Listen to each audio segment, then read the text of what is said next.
Por favor, moderador, adelante. Gracias, mi querido hermano Nelson. ¿Por qué no empezamos orando? Padre querido, te damos muchas gracias por esta manera de convocarnos a todos tus hijos, oh Padre lindo. Gracias, Señor, por entender las cosas que nos suceden como país, también desde la luz de tu palabra, desde la luz de tus buenos y Señor, de tu proyecto para el bienestar con nuestro país. Ahora, Señor, te suplicamos que nos bendigas y que tu Espíritu Santo ilumine a nuestros expositores y también a los que escuchamos. En esa confianza, Señor, anhelamos un país diferente para tu gloria. En Cristo Jesús, amén, amén. Amén.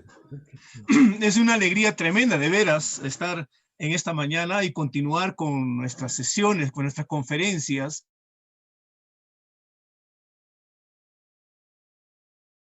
Para la reflexión sobre lo que viene ocurriendo en nuestro país. Claro, desde la perspectiva cristiana evangélica. Sabemos que la lucha bíblica es entre Dios y las riquezas, Dios y el mamón. ¿Qué hacemos con este tema? Sin embargo, el Señor nos ha enseñado que el asunto económico está para el servicio, ¿no? Una vida sencilla en la cual quiere reflejar que el ser humano es primero en medio de nosotros. A través de eso, creo que la comunidad evangélica ha tratado de articular varios temas. Creo que el Pacto de Lausana, cuando ya habla sobre responsabilidad social, ya quiere incluir temas que no solamente tienen que ver temas espirituales sobre el templo, sobre la fe personal, sino esa espiritualidad que tiene que ver con todo el quehacer humano. Avanza el asunto y en 1980 tenemos a la web, a la Alianza Evangélica Mundial, juntamente con la Comisión del Pacto de Lausana, para entregarnos un documento que me parece muy interesante, que es el estilo de vida sencillo, el propósito de la economía en la vida personal y para que luego lo que tenemos, el Señor nos ayude a compartir con otros. Va avanzando el asunto y finalmente tenemos un encuentro un poco más dialogante sobre fe cristiana y economía, y es la Declaración de Oxford en 1990. Entonces, creo que vemos ahí cómo la iglesia viene articulando el problema económico, el problema del asunto de la economía para el país, sobre la vida no solamente del país, sino también de la iglesia y cómo la economía tiene que verse en estos sentidos. Sin embargo, creo que la economía todavía nosotros lo vemos demasiadamente, digamos, individual y personal. Nos falta una concepción un poco más integral sobre este asunto y creo que esta conferencia nos va a dar esos ingredientes para ir construyendo un pensamiento que no solo sirva para nosotros aquí en nuestro país, sino también a nivel de la iglesia y claro, en esta circunstancia especial que vivimos. Muy bien, el tema entonces es hacia una economía solidaria, ¿no? La dinámica que vamos a tener en esta mañana es 40 minutos de exposición de parte de nuestro querido hermano Humberto Fernando Bullón Campos. Luego tendremos de la ponencia 10 a 12 minutos de nuestros panelistas que van a comentar la ponencia, y después de cada panelista tendremos algunas preguntas en las cuales el público participará, pero lógicamente a través del chat, no vamos a dar el micro abierto, y ahí continuaremos con el segundo panelista para finalmente nuestros expositores, nuestro expositor y nuestros panelistas darán unas palabras finales sobre la conferencia. Vamos entonces a presentar a nuestro querido hermano Humberto Fernando Bullón, peruano. Ahora está, no sabemos dónde está radicado, o en Costa Rica, o en Inglaterra, etcétera.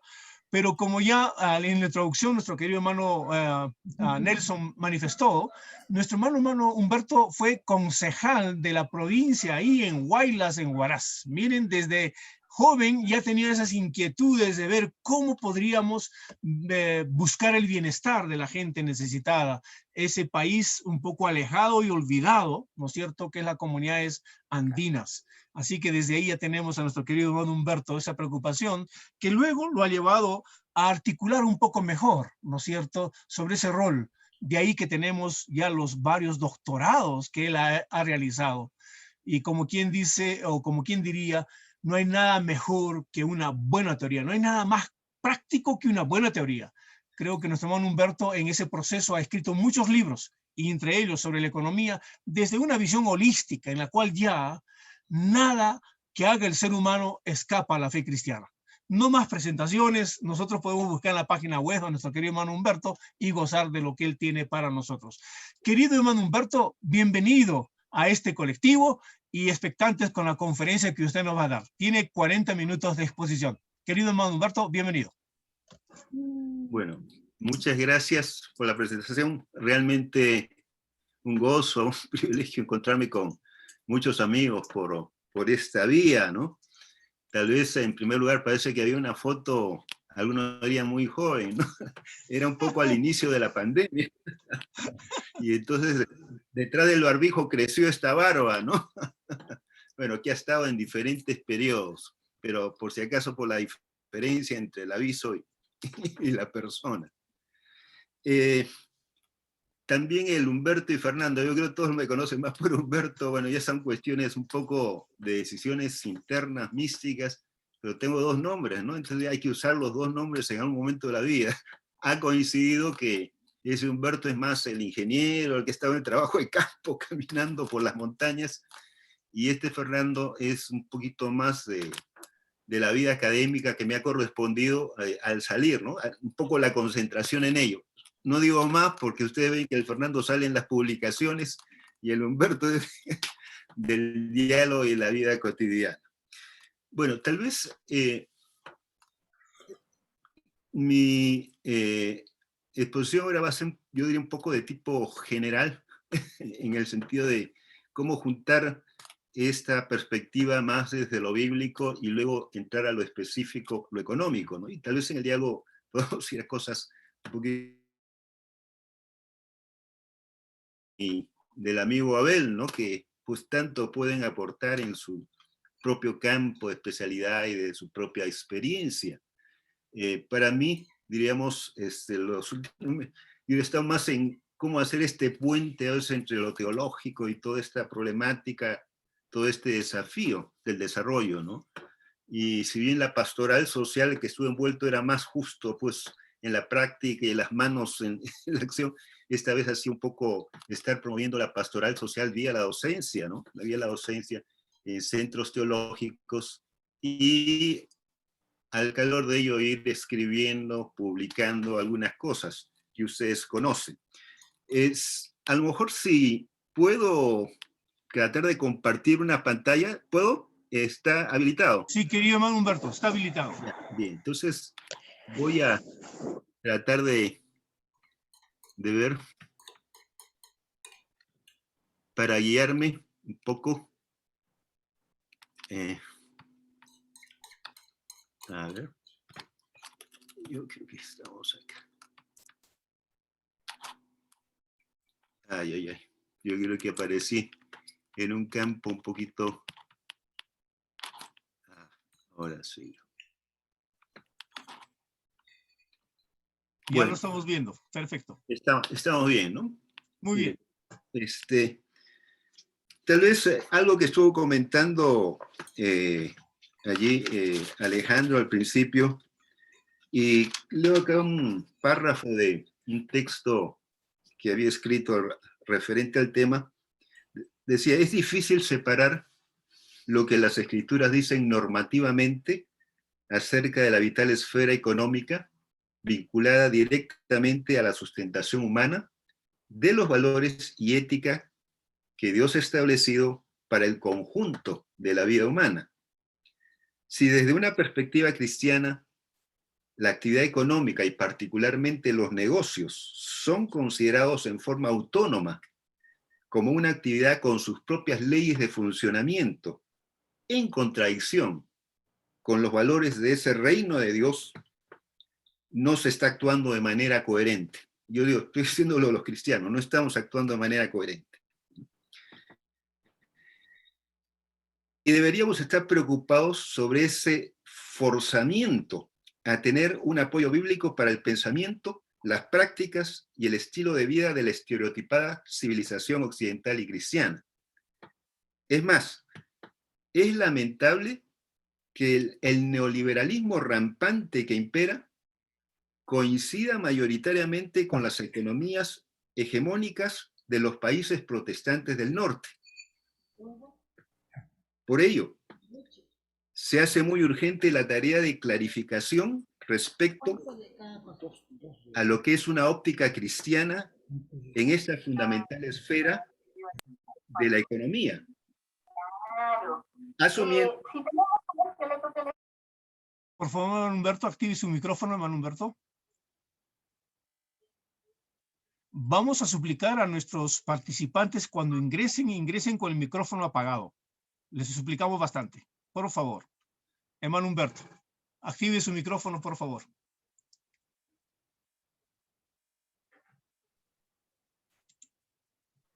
Humberto, tu micrófono. Está apagado tu micrófono, Humberto. Ahorita, o sea, todo lo que estaba leyendo no me lo escucharon. No, lo escuchamos. Sí, escuchamos. Solo que en Neoliberalismo... algún momento dejamos de escuchar. Pero Ya. sí hemos escuchado todo. Perfecto. Muy bien.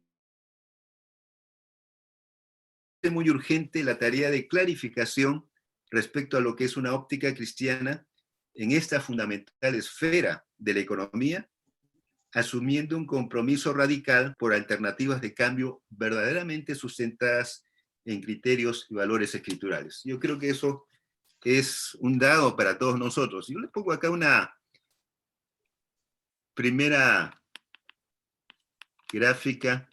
Creo que conocen este personaje. Este es Milton Keynes. Keynes, nosotros le decimos, ¿no? El famoso economista. Y el que está abajo es el famoso arzobispo o primado de la iglesia anglicana, William Temple. Creo que a William Temple lo conocemos mucho por su contribución en cuestiones sociales. Justo él, antes de ser el primado de toda Gran Bretaña, lo fue en Manchester, esa área obrera, ¿no? Pero entonces, Keynes le escribe a William Temple lo siguiente, que una carta estaban carteándose, le dice: la economía, más propiamente llamada economía política, es una rama de la ética. Prácticamente no hay asunto de política en tanto distinto de lo técnico que no envuelva consideraciones éticas. Si esto es enfatizado, el derecho de la Iglesia de interferir en lo que es esencialmente una rama de la ética viene a ser aún más objetivo. O sea, el derecho de hacer juicios de valor sobre toda la vida, sobre toda la realidad, y en este caso de la esfera económica. Bueno, en su tiempo, Keynes contribuyó a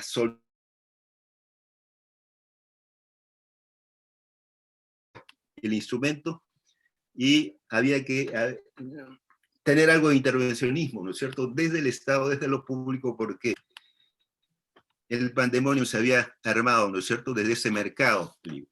Yo creo que este tema y esta preocupación, yo diría en conjunto de economía solidaria, cuando hablo de solidaria es todo aquello pues, que permita, ¿no?, la fraternidad y la mejor vida del conjunto, y van a haber escalas y niveles, pero todo ello que contribuya a eso, pues bienvenido.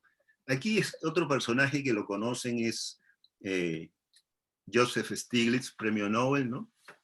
Y creo que es uno de los que más ha estado contribuyendo para revisar, ¿no?, para criticar toda esta corriente que tiene, pues, el mundo, ¿no? En esa masificación de la pobreza hay una profundización de la inequidad, ¿no? Y él es uno de los que ha estado más participando, diríamos, en esta área que se llama la economía social, pero ya establecida, que tiene una gran fuerza con las cooperativas, y entonces está dando conferencias en diferentes partes, ¿no? Y él dice que es vital este sector como tercer pilar para crear un equilibrio entre, bueno, lo privado, que es la gran masa, ¿no?, del proceso económico, y la intervención pública. Dice, la economía social, que tiene una columna vertebral en las cooperativas, está llamada a convertirse en el tercer pilar de la economía, a partir del cual se impulse el desarrollo económico que corresponda a los principios de sostenibilidad ambiental, equidad social y justicia distributiva. Construir un mundo en que la economía funcione mejor, basada en la solidaridad, ¿no? Cambiar la forma, es decir, remodelar esa globalización. Entonces, personaje mundial, ¿no? Creo que también han estado al tanto las preocupaciones de la CEPAL. Bueno, la CEPAL ha tenido diversas posiciones, pero creo que desde Previs ha querido tener una posición innovadora, ¿no? Y esto a nivel latinoamericano. Y en los últimos tiempos, más con esta agudización por la pandemia, del imperativo, ¿no es cierto?, de recuperar niveles de equidad. Y entonces habla de la necesidad de construir nuevos pactos políticos y sociales, ¿no?, que participación ciudadana, sobre todo la recuperación sostenible y con igualdad. Necesitamos consenso, dice, un sistema económico global que asegure al mismo tiempo crecimiento económico, inclusión social y sostenibilidad ambiental. Bueno, para señalar las preocupaciones estas sobre esta temática, ¿no es cierto?, de la equidad a nivel mundial, a nivel regional.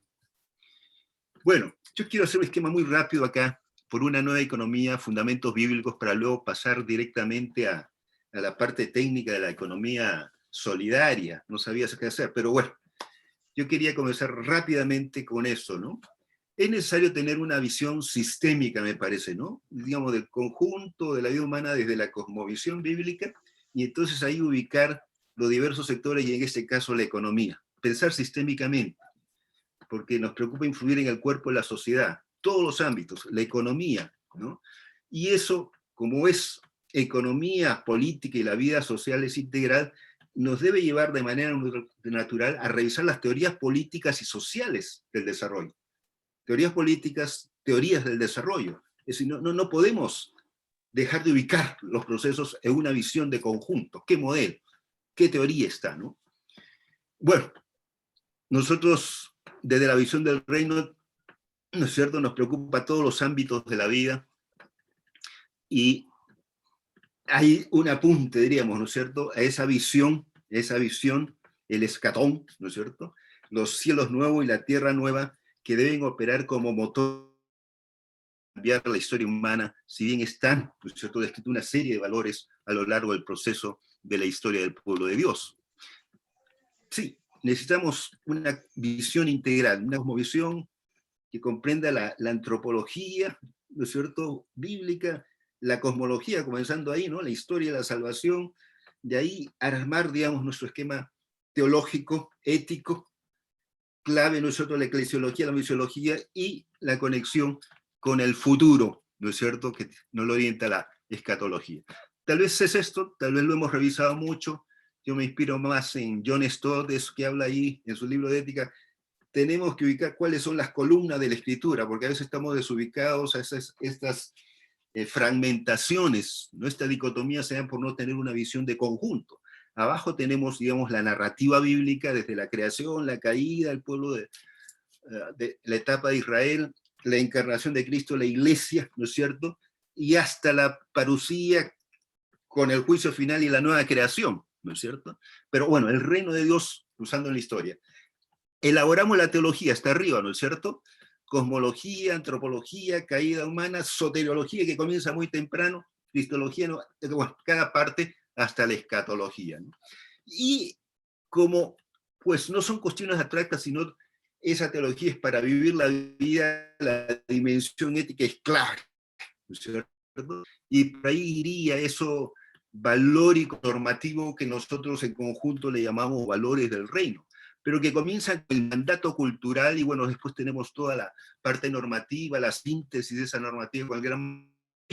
un mandato cultural porque ahí hay, digamos, algo que recuperar para esa integralidad y esa interdisciplinaridad. Las visiones que nos da una adecuada cosmología, antropología, es ver, ¿no es cierto?, la realidad creada, todas las esferas, y todas las esferas como preocupación de redención, de cambio, de transformación, ¿no?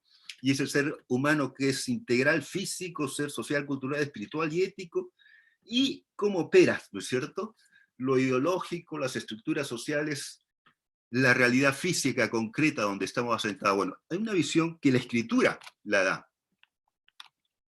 Y yo digo, entonces eso debería llevarnos en esto que seguro el grupo está trabajando, esta sistematización, ¿no? El proceso de contextualización de esa ética cristiana. Es decir, ¿cómo elaboramos nuestra teología ética para hacer los juicios de valor sobre la realidad, el diagnóstico situacional, ¿no?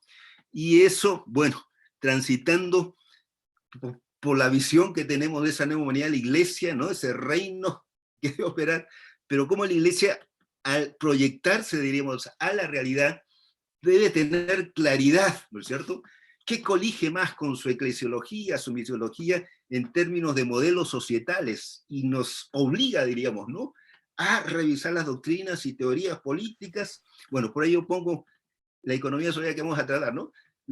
Y entonces los planes y estrategias, la acción en el tiempo para transformar la realidad. A esto llegamos, obviamente, con procesos metodológicos claros.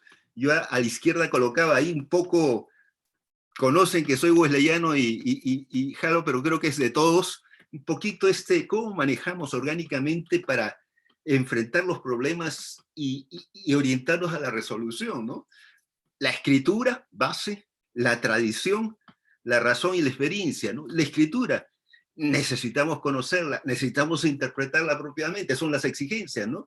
En cuanto a la tradición, si no comenzamos de cero, pues hay todo un proceso de creación teológica y de historia de la iglesia, ¿no? Y hay una riqueza. Entonces, actualizar esa tradición. Y lo otro es la ecumenicidad, porque a veces estamos metidos, atrincherados en nuestra tradición denominacional y entonces perdemos esa riqueza, ¿no?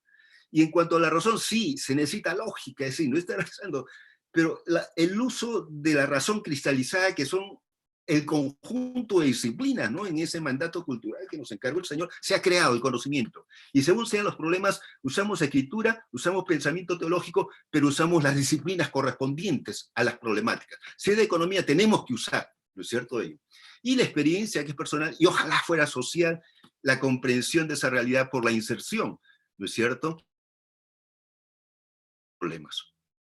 Cuando hablaba de doctrinas, ideologías políticas, bueno, ustedes lo conocen, pero las doctrinas políticas están más conectadas con la filosofía y las teorías más con, diríamos, la ciencia social en este caso, ¿no? Y desde antiguo ha habido grandes tendencias, diríamos, en tensión en el proceso, ¿no? El individualismo y el colectivismo, y han habido proyectos, ya han habido estilos de vida, ¿no? Y entonces hay principales doctrinas políticas y una variedad. Yo pongo ahí solo esa corriente que surge: el liberalismo, el socialismo, democracia. Bueno, adentrarnos en ellos, comprenderlas, pero yo las pongo acá porque todavía sigue esa tensión a nivel mundial, que sí se dio eso del muro de Berlín, la debacle, pero sigue ahí tal vez representado una vertiente de socialismo revisada que es China y ese equilibrio de potencias, ¿no? Y otras pequeñas, pero las intermediaciones están. Y las teorías del desarrollo, que son varias, pero que en la última etapa, bueno, tenemos un neoliberal que resurgió, pero toda esa preocupación llamada postdesarrollo, no más teoría de desarrollo, no más desarrollismo, el aporte de los antropólogos, ¿no es cierto? Y bueno, les pongo algunos asuntos ahí porque vamos a revisar ahí la cuestión del buen vivir y toda la cuestión del... Pero bueno, ponía eso solo, ¿no? Economía, sustentación de la vida y paradigmas bíblicos, ¿no? Sí, la vida humana debe ser orientada por valores del reino y un juicio desde esa perspectiva, lo hemos mencionado.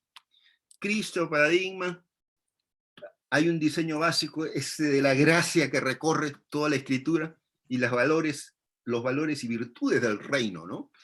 Y eso, ¿cómo se relaciona con el todo de la vida? El sostenimiento de la vida, el desarrollo cultural, los entornos del trabajo, el uso de los recursos, la producción. Bueno, ¿cómo hacemos? Pongo acá figuras un poco, recursos ahí, bueno, escasos para ir en esa definición formal de la economía, cómo se multiplican, ¿no? O ese Cristo viendo a Jerusalén, un juicio sistémico sobre toda la ciudad, ¿no? Y una acción paradigmática. Cielos nuevos y tierra nueva, donde more la justicia, para señalar esa orientación. Bueno, paso directamente a esos principios fundamentales que yo quisiera enfatizar, especialmente con gran énfasis desde el Nuevo Testamento. Uno describe ahí, digamos, un rasgo de esencialidad y suficiencia, ¿no? Cubrir necesidades básicas, ¿no? Ese proverbio, digamos, no me dé riqueza ni poder, sino manté. Bueno, hay un ideal ahí de equilibrio, ¿no? O ese Timoteo 6 que reconoce Pablo, ¿no? Tengamos esto, es suficiente. Bueno, recordamos esos niveles fundamentales. Y eso, bueno, cuando estamos preocupados de todas las cuestiones de desarrollo en situaciones de escasez profunda, es las necesidades básicas fundamentales. ¿Cómo? De toda la población de manera consecuente. el límite muy claramente indicado una y otra vez por Dios acerca de cómo disponer de nuestros excedentes. Bueno, yo digo, ahí en la Escritura a veces hay esos pasajes más Antiguo Testamento que se usan en el Deuteronomio y otros, ¿no? De que por la buena disciplina va a haber riquezas, pero bueno, ¿qué se hace con el excedente? Constantemente, diríamos, no hay una cantidad que se fija. El único límite que se pone es la presencia de nuestro prójimo necesitado, ¿no? Ahí pongo Lucas 3 y 10, 11, cuando le preguntaban a Juan el Bautista, ¿y qué vamos a hacer para arrepentirnos? Bueno, el que tenga 2 túnicas, que comparta una, ¿no? Y ya, ese profeta ya entrando al Nuevo Testamento que recoge. Eso nos contacta con el tema de la solidaridad. Yo diría fundamentalmente en esa idea de lo que es la iglesia, el cuerpo, un cuerpo interdependiente donde cada órgano, ¿no? Bueno, no necesito pasar, pero ahí las calificaciones es más que el otro, el que tiene menos prestancia, bueno, hay que cuidarlo más. Bueno, toda esa teología, ¿no es cierto?, del cuerpo interdependiente, y que diríamos, ¿no? Está sentado aún en esa teología básica, ¿no? ¿Quién es Dios? Es una trinidad interdependiente, ¿no? Se nos hace pensar, quiero reflejar acá la corporeidad, la interdependencia, la solidaridad tan intrínseca, ¿no es cierto?, de esa naturaleza de lo que es el cuerpo de Cristo. Y en ese cuerpo, diríamos, hay libertad, ¿no es cierto? Pero hay una libertad que evidentemente se usa para el servicio, ¿no? Énfasis, una virtud que solo puede ser entendida por la gente madura, el de la equidad. Sino para que haya igualdad, como está escrito, el que recogió mucho no tuvo más, y el que no tuvo, el que no pudo, no tuvo menos, ¿no? Ese ideal de equidad dentro de la iglesia. Yo señalo esto porque, digamos, dentro de la iglesia tenemos una dinámica, nadie se aprovecha de nadie, ¿no es cierto? Pero cómo, digamos, al salir afuera se da la incoherencia donde, caramba, yo tengo el don empresarial y yo lo doy de comer a todos, ¿no? Y yo tengo el derecho de comerme el 80%, ¿no? Bueno, hay muchos asuntos que discutir, pero digo, es así, idealmente, claramente definido para todas las edades, en el momento del nacimiento mismo de la iglesia, y esto lo recuerda Kuhn de manera muy patente, de los rasgos que la iglesia primitiva nos da para evaluar la iglesia de todos los tiempos. Sí, que hay contextualizaciones, pero habrá rasgos intrínsecos, ¿no es cierto? Sí, adorar, reunirse, comunión, compartir la palabra, bueno, todo eso tiene que estar de todas maneras, pero también esa realidad, ¿no?, de una comunidad radical de solidaridad. Entonces aquí, yo diría, si uno recorre esa definición de este rasgo, ¿no es cierto?, de vida solidaria, sin dejar de lado la libertad. Entonces, esforzarnos por reformar nuestros sistemas sociales para establecer el tipo de sociedad más parecido al ejercicio de tales valores. Entonces, la demanda es ser coherentes con lo que creemos, ¿no es cierto? Paso todavía aquí a otros, perdón, me pasé uno. Excelencia, cooperación y gracia versus la competencia destructiva.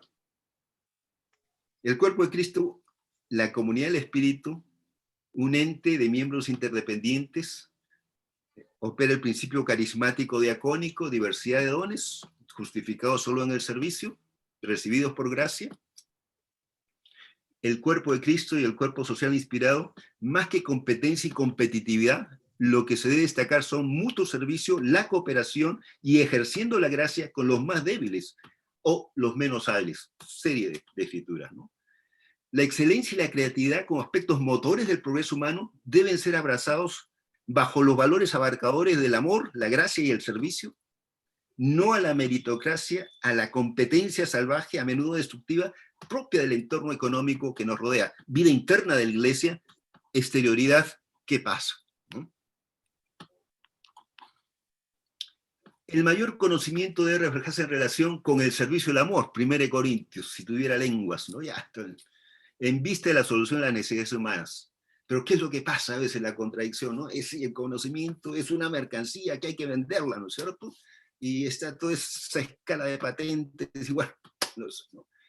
Pero bueno, aunque que hay abundancia de conocimiento y nos damos cuenta, cada vez se crea más, ¿no?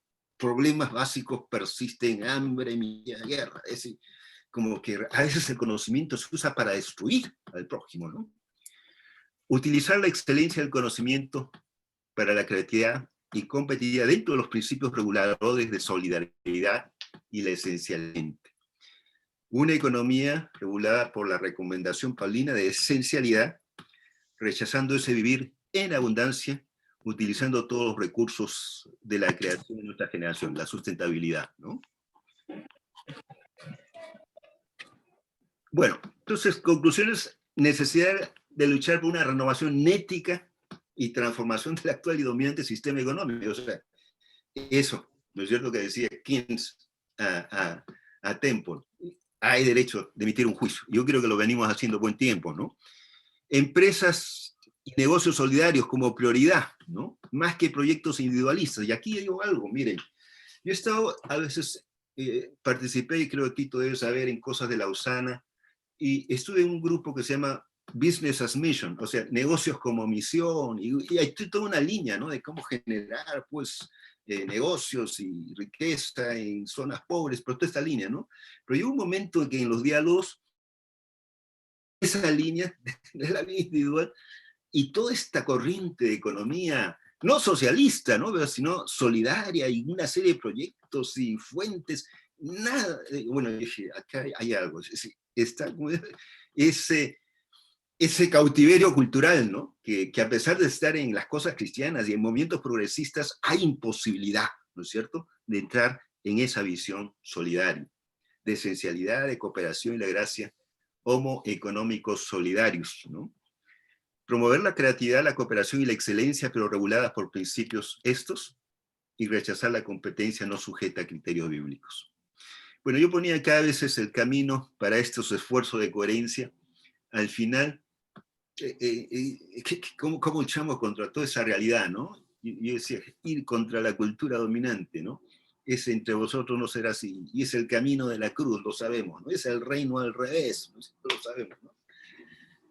Pero yo digo, si no es por esa vía de la cruz, y ya lo digo acá, por ejemplo, un hermano negociante, esos empresarios ahí de la iglesia, ¿no? Caramba, sí, así, ese es el realpolitik, sí, ¿no? Es eso que se maneja en el mundo, ¿no? La política real, así es el mundo y así actuamos, ¿no? No, a menos que asumamos, pues, cambios radicales nosotros mismos, no va a haber cambios. Y acá lo menciono, todas esas luchas internas en la base que tenemos, ¿no?, en esa esfera de la economía, de los que son denominaciones mundiales con los que están allá en el centro hegemónico, ¿no?, para revisar cuestiones. Bueno, ahí, a la segunda parte, yo no sé si bueno, aquí tenía un poquito de texto, un poco denso, pero este es Polanski, lo conocemos, ¿no?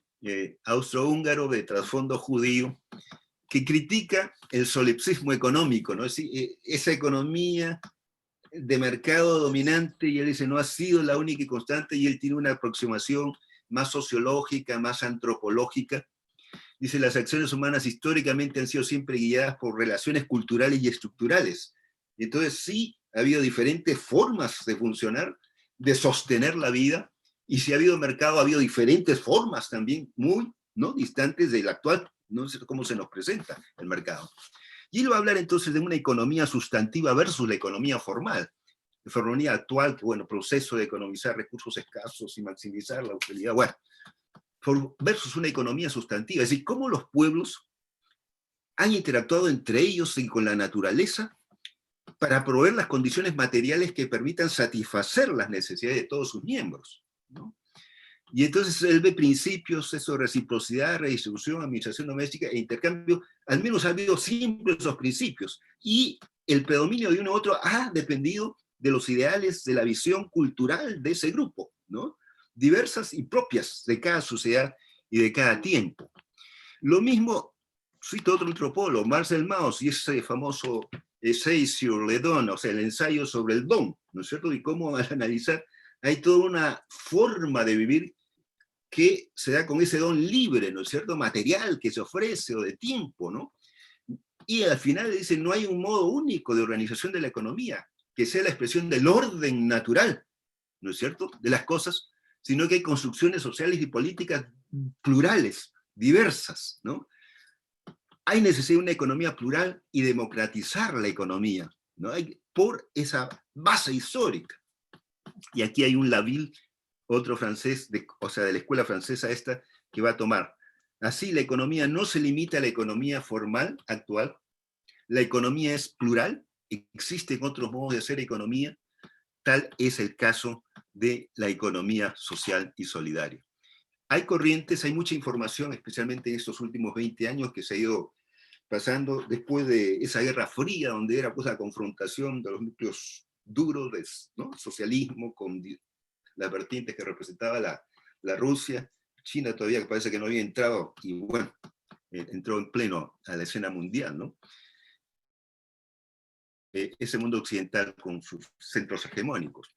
Pero entonces se ha ido produciendo posteriormente, frente a esa corriente del neoliberal salvaje, es una serie, ¿no?, de materiales, y al final diríamos que como consenso la economía solidaria es un conjunto de prácticas que tienen por origen factores como cooperación, reciprocidad, ética, donde se da primacía al bienestar de las poblaciones y del planeta por encima de la acumulación. Es decir, hay diversas definiciones y van a coincidir en ello.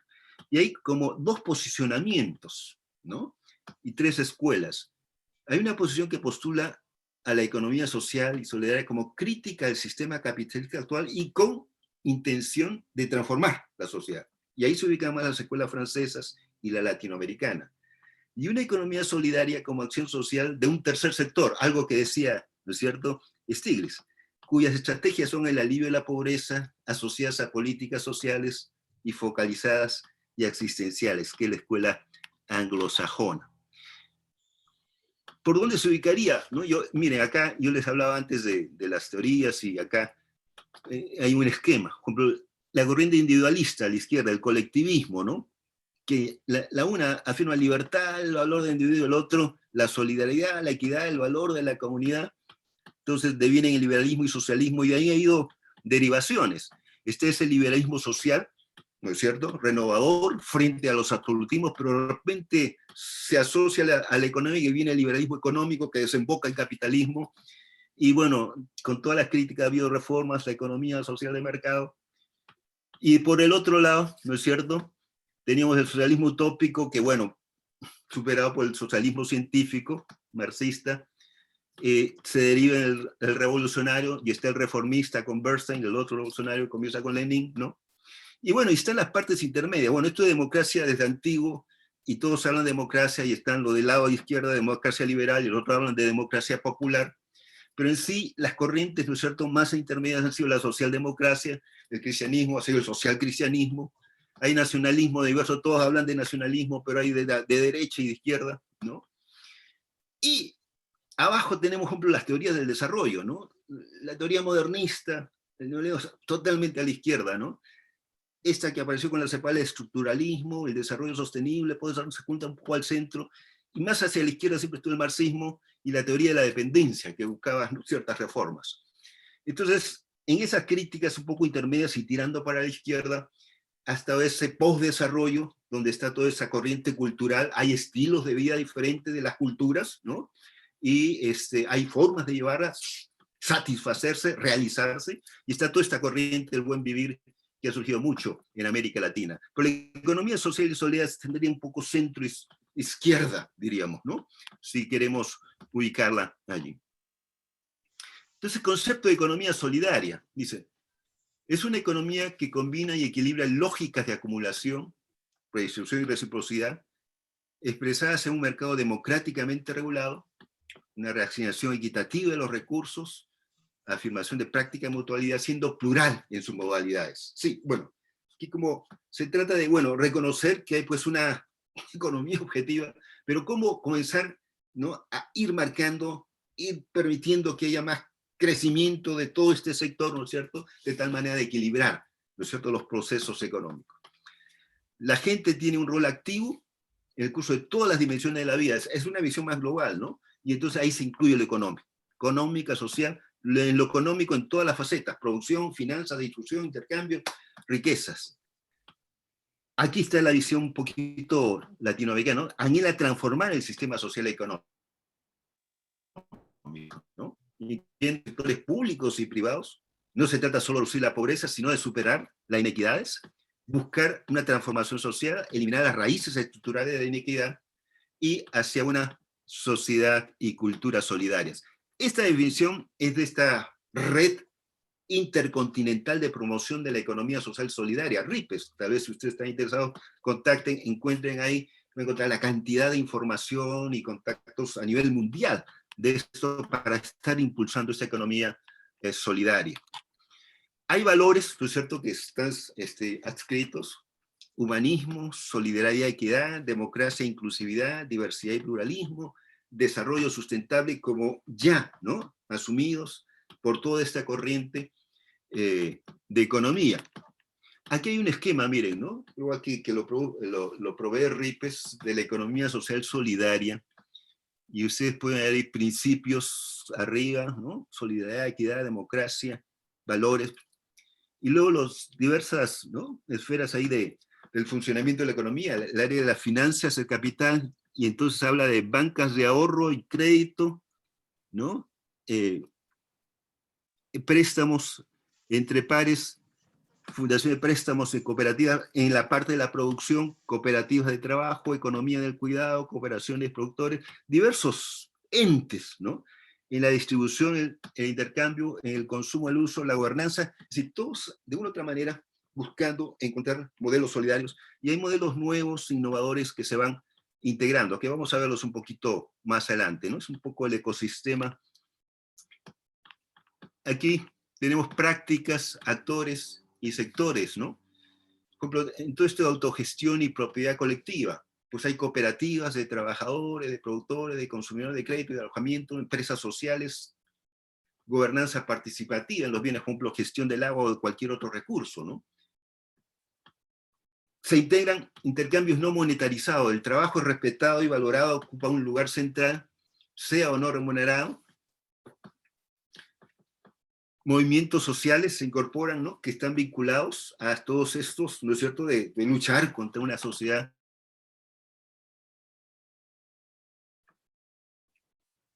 que luchan por la justicia social y económica, mujeres, campesinos, los sin techo, pueblos indígenas, alianzas y relaciones fértiles, ¿no?, con la economía popular y la economía informal, comercio orgánico, verde y comercio justo, y una serie de prácticas de los consumidores. Aquí tenemos otro esquema resumen, por ejemplo, ¿no? Los entes principalmente arriba en el recuadro: cooperativas, comercio justo, productores rurales, organizaciones comunitarias, productores ecológicos, bueno, una serie. Aquí, ¿no es cierto?, alianzas estrechas con una serie de movimientos sociales que ustedes pueden ubicar ahí. Se integran las universidades para ese apoyo intelectual. Relaciones estratégicas a nivel de gobiernos locales, nacionales, iglesias, asambleas, sistemas internacionales. Hay dependencias de las Naciones Unidas que ya han asumido toda esta corriente para comenzar a trabajarla y apoyarla, ¿no? Y espacios en los cuales incidir y trabajar, que tal vez sea uno, como está hecha la economía, con esta financiarización de la economía, ¿no?, y donde se absorbe y se deforma la economía, ahí, ¿no? Entonces, bancos de desarrollo, organizaciones de comercio global, bueno, hay varias entidades ahí de tipo bancario y financiero que buscarían ser tocadas para afirmar esta línea. Y aquí algunas estrategias, bueno, desafíos. En la página ahí de el RIPES van a encontrar esa estrategia, sobre todo buscar impactar más globalmente, ¿no?, sistémicamente, a nivel internacional, regional, nacional. Construir la economía social desde las prácticas de los actores de base, eso sí, principalmente, es un movimiento de base, pero reforzar las redes, ¿no es cierto?, nacionales, internacionales, un trabajo importante, ¿no es cierto?, todas las experiencias, comenzar a compartirlas, encontrar modelos intermedios, mixtos, varios, políticas públicas a nivel local, regional. Bueno, ya hay estados que han estado reformando un poco su legislación, que algunos ustedes deben conocer, algunos estaban dentro de lo formal, a veces de ese sector social, de cooperativas, pero ya están poniendo el lenguaje de economías solidarias, colocando otro tipo de entes, ¿no es cierto?, y otras formas, y van avanzando de acuerdo a países. Brasil es uno de los que más ha avanzado, porque bueno, el impulso que dio el Foro Social Mundial con movimientos sociales, y es uno de los que más ha trabajado el asunto. Bueno, casi acabando, ¿no?, juntando la primera parte y la segunda, ¿no? Yo creo, hablaba de esta necesidad de este esfuerzo de coherencia, cuáles son los valores, las virtudes del reino, qué descubrimos en esta de la escritura, y entonces esta intención de sistematizar, y entonces hacerlas para la acción social, para la acción global de impacto, tenemos que contactarnos con las filosofías políticas, las teorías de desarrollo, cuáles coligen más, qué debemos apoyar, no comenzamos de cero, entonces tenemos que, ¿no?, reconocer ese aporte para la acción transformativa. Entonces yo ponía este esquema que tiene que ver con la transformación o la etización. A veces nosotros estamos en esa instancia utópica, ¿no?, la teología del reino, y están los arquetipos humanos, Cristo es el perfecto, y bueno, y esa sociedad escatológica, del escatón que nos moviliza, ¿no? Pero a veces no somos muy lúcidos en cómo eso, en tanto motor, se concretaría, digamos, en el plano histórico, concreto, ¿no? Y no estamos muy claros en los proyectos societales globales o intermedios en las diferentes esferas, ¿no? Y tenemos que hacer un esfuerzo ahí de clarificación y de coherencia como cristianos, ¿no? Es decir, estamos adentro de él, si salimos afuera y es una jungla de salvaje que nos absorbe, y la apoyamos todavía, ¿no?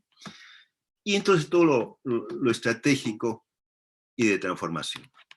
Y este esquema, digamos, ¿no?, estratégico de planificación, que vincula teología, estrategia y metodología, ¿no? Siempre está esta necesidad de hacer la evaluación de la situación actual hacia una imagen objetivo, deseada, ¿no?, de iglesia, de sociedad, y los,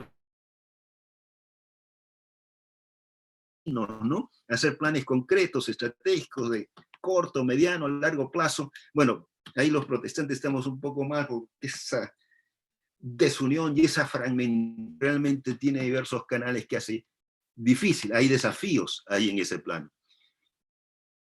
Otro esquema ahí, ideal, ¿no? Iglesia, situación actual, siempre estamos pensando en cómo reformamos la iglesia, pero reformar la iglesia ¿para qué? Para reformar la sociedad. Entonces, ¿cómo nos movemos en esos esquemas ideales?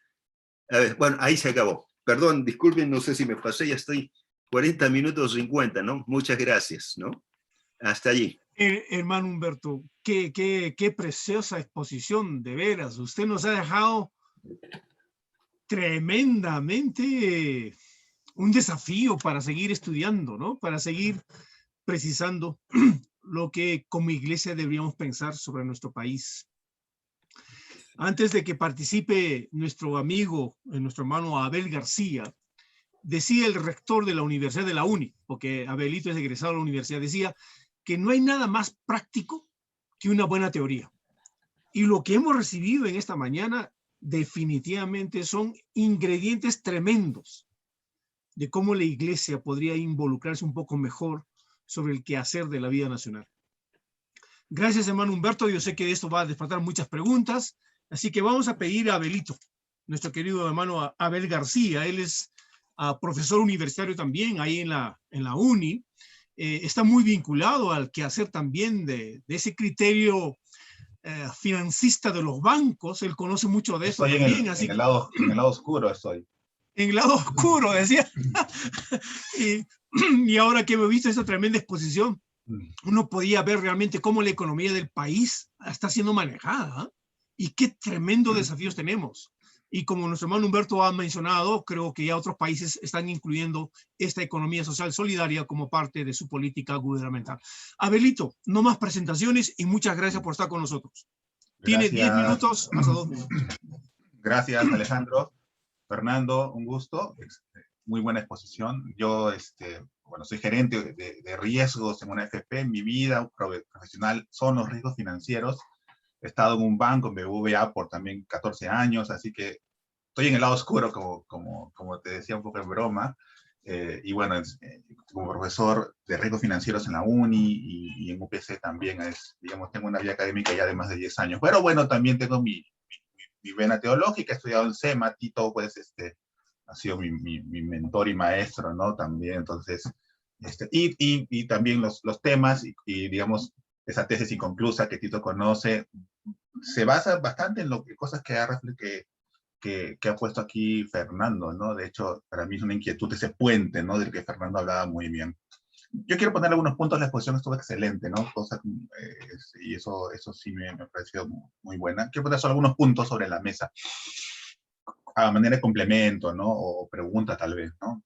Lo primero es que creo que hay que siempre enfatizar que la Biblia no te enseña doctrina social o una doctrina económica, ¿no? Eso es algo que es importante, porque a veces yo creo que he visto mucho cuando iba leyendo que pecaban personas diciendo, sí, la Biblia de repente, por ejemplo, los liberales, hay cristianos liberales que ven a la Biblia y te dicen, ahí te enseñan sobre el mercado, sobre la libertad, ¿no? Entonces, sí te hablan claramente, ¿no? Hay cristianos que, por ejemplo, son afines a la escuela austriaca, ¿no? De economía, y te hablan y te dicen, sí, mira, la Biblia te da las pautas.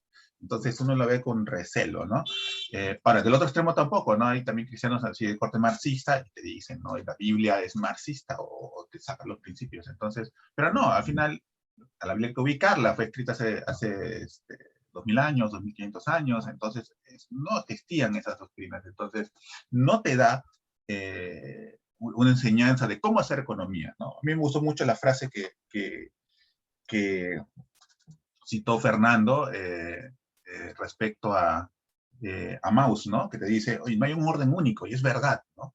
Entonces, y de alguna manera como que la Biblia te dice, ¿sabes qué? La economía está en tu cancha, ¿no? Seres humanos, ustedes organícense, ¿no? No hay una manera única, no hay orden único, pero eso sí, y ahí, bueno, Fernando lo ha dicho, hay principios, ¿no? Entonces tenemos que basarnos en principios, ¿no?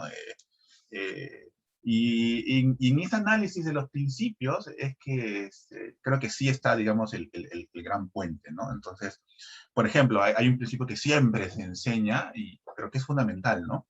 Que es que somos administradores, ¿no? ¿Cuántas veces en prédicas, ¿no? Desde el punto de vista pastoral, Alejandro, ¿no? Se enseña eso, ¿no? Somos administradores. Y es cierto, ¿no? Porque los recursos son de Dios, Dios es el creador de todo, entonces no sé recursos. Entonces sí es verdad que hay una visión muy diferente si eres administrador o si eres el dueño absoluto, ¿no? Ya hay parábolas de Jesús, ¿no? Hablando de los administradores, ¿no? Entonces hay un cambio ahí muy fuerte, ¿no? Sobre respecto a que debemos ser buenos administradores, ¿no? Y yo recuerdo mucho justo en la iglesia presbiteriana, en grupo de jóvenes, justo estábamos haciendo las parábolas, yo ahí participo, ¿no? Que yo sea joven, yo ya paso los 40, pero estoy ahí en el grupo allá colaborando con los chicos más jóvenes, y ahí justo analizamos la parábola del administrador, no sé, depende cómo es el título, el administrador injusto o malvado, ¿no? De ese administrador que de repente lo sacan y él agarra y hace un cambio con los acreedores, ¿no? Para que... Uy, hay un micrófono que se está colando. Abelito, por favor, prende tu micrófono. Perdón, gracias. Y hace el acuerdo con los administradores para disminuir la deuda, y luego al final, aunque era una trampa, el dueño lo felicita, ¿no? Porque fue, digamos, sagaz, ¿no? Entonces, en fin, eso es una cuestión que es muy importante. A partir de ahí hay toda una beta, ¿no? Y creo que la iglesia sí ha explorado bien, porque sí se enseña mucho, ¿no? A nivel pastoral sobre el que debe ser administradores. La otra cuestión, y creo que la ha enfatizado muy bien Fernando, y yo coincido 100%, es la cuestión ética, ¿no? Ahora, en la ciencia económica, todo comenzó con discusiones éticas, ¿no? Si uno va y comienza a ver la historia de la economía, en la Edad Media, influenciado de repente ahí el etapa medieval por los griegos y todo, las discusiones eran, oye, ¿es correcto o es moral comerciar, por ejemplo? Comerciar, ¿no? Porque había un recelo con los comerciantes, ¿no? ¿Es correcto cobrar un interés por un préstamo, por ejemplo? Y ahí estaba la duda de que no, siempre al final se vio muy mal. Al comienzo cobraron un interés y luego que sí, ¿no? Y poco a poco fue cambiando, ¿no? Entonces, y las discusiones económicas, ahí comenzó la discusión si era correcto o ético, ¿no? Entonces, inclusive hasta cuando llegas allá a los clásicos, ya el mismo Adam Smith, ¿no? Considerado el padre de la ciencia económica. Él comenzó con sus reflexiones económicas. Él es muy famoso por su libro, digamos, sobre la cumbre, ¿no? Sobre la riqueza de las naciones. Pero él antes había escrito un libro sobre los sentimientos morales, ¿no? Y que es un libro que al final pasa desapercibido, pero ahí está, digamos, la esencia de su pensamiento. Y también es parte de esa discusión. Y en general, luego eso se descarta. Keynes, por ejemplo, yo económicamente me siento afín a Keynes, el maestro Keynes. Él sí enfatizaba la ética. Entonces, por eso me gustó mucho que Fernando colocase ese párrafo, ¿no? Que sí yo lo había visto por ahí en alguna ocasión, ¿no? De ese énfasis sobre la ética, pero ya eso está descartado. Entonces, la ciencia económica descartó, y eso, bueno, es una discusión más teórica, que no va al caso aquí al menos, pero fue descartado y ya eso quedó como parte del pasado, por parte de la historia. Y lamentablemente, lo que se ha visto, por ejemplo, en los últimos años, y ahí va mi parte de analista de riesgos financieros, ¿no? Si uno analiza la última gran crisis, la del 2008 y 2009, es que uno puede encontrar diferentes quiebres, pero un gran quiebre gigantesco, y yo siempre lo menciono en mis clases, fue el quiebre ético, ¿no? Enorme, gigante, ¿no? Y donde al final, lo que uno miraba, ¿no? Hubieron quiebres éticos brutales, ¿no? Desde cuando quienes vendían las hipotecas, luego quienes estructuraban los productos, que sabían que ponían basura, pero igual los vendían, ¿no? Imagínate, ¿no? Y eso a veces ves, ¿no? Tú al final puedes ser un comerciante, sabes que tu producto es malo, igual lo vendes, ¿no? Eso es malo, ¿no? Uno lo sabe, éticamente condenable. Bueno, eso hacían estos señores, ¿no? Y en todo el paquete, todo el circuito, estaba ahí entonces al final salió ese tema.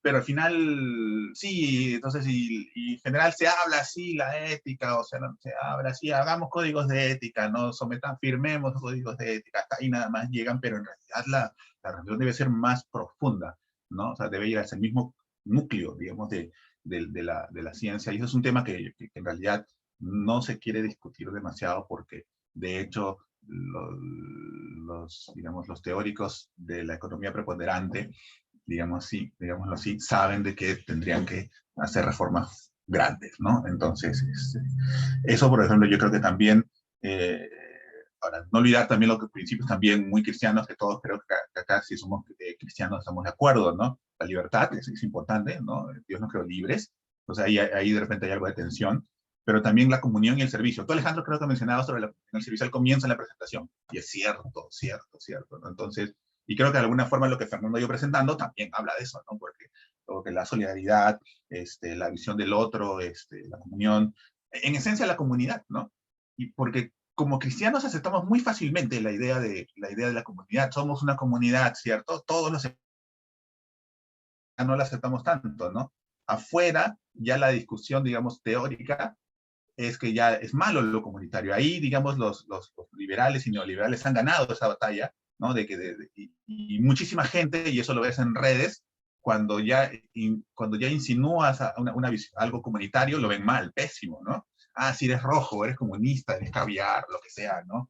Entonces, y ahí te das cuenta que sí, ha habido esa cuestión. Entonces, sí hay una visión negativa hacia lo comunitario, y eso es un problema, y ahí sí es ir contracorriente, ¿no? Tomar la cruz, como decía Fernando muy bien.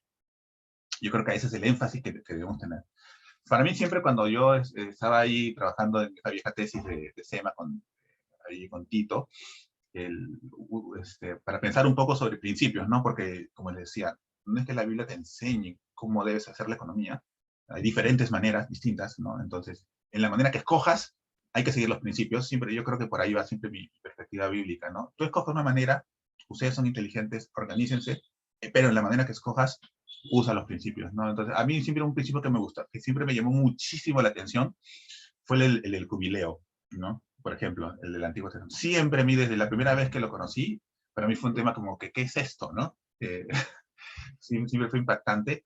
Claro, obviamente no se aplicó, nunca se vio que se demostró que se haya aplicado, pero el principio, ¿no? Porque al final tú te das cuenta que Dios es dueño de la tierra, Dios la distribuye, ¿cierto?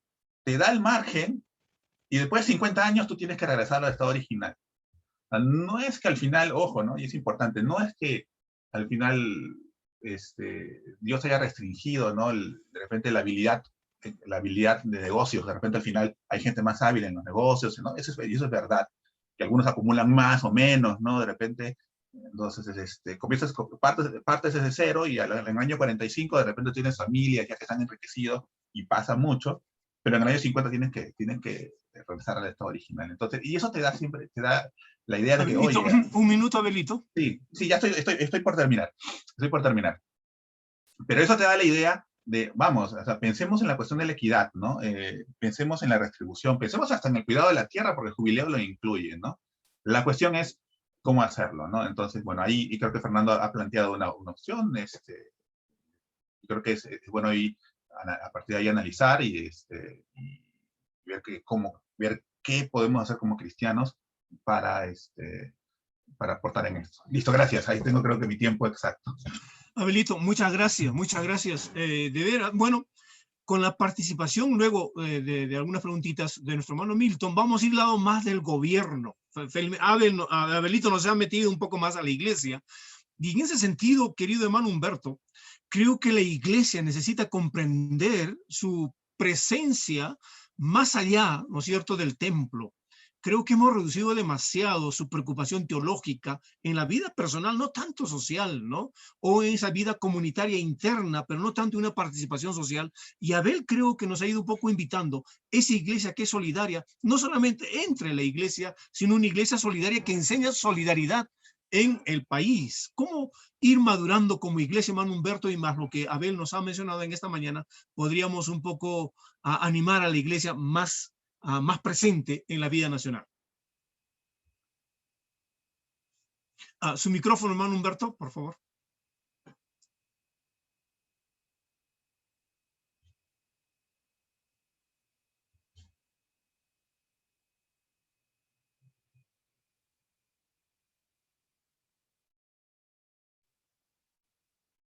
A ver, ese micrófono está ahí.